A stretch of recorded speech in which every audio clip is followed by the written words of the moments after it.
Mr President, Commissioner, America and the EU face similarly large challenges when it comes to solving the economic crisis, and cooperation should be our intention to sustain this recovery. There is, however, a serious discrepancy between EU and US measures that is reason for concern. The US protectionist tendencies in its Job Act seem to block access to public procurement for EU-based companies.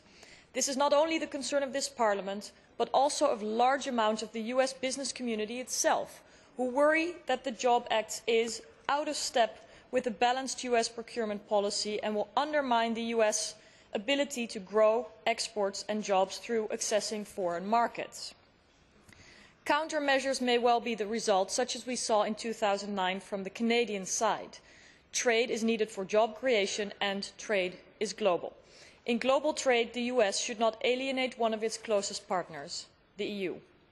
We both face the challenge of emerging economies and additionally have a number of opportunities, such as the development of a comprehensive transatlantic growth and jobs initiative, which would include plans for the removal of remaining non-tariff barriers to trade and investment by 2020 and to take steps towards the zero tariff levels of some product areas.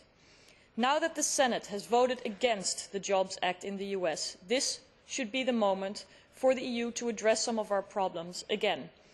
Can the Commissioner explain whether he sees a difference in the impact between Buy American and Buy America, respectively applying to public procurement on the federal and the local levels?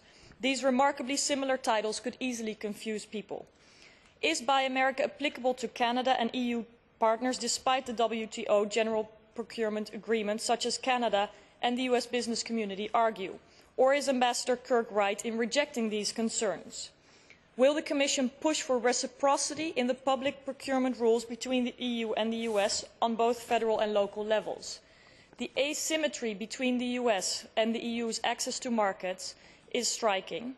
I would like to learn from the Commission what have been the results of conversations with the Americans on this subject so far, and whether it proposes flexible rules or measures to put in place from the EU side should that be necessary.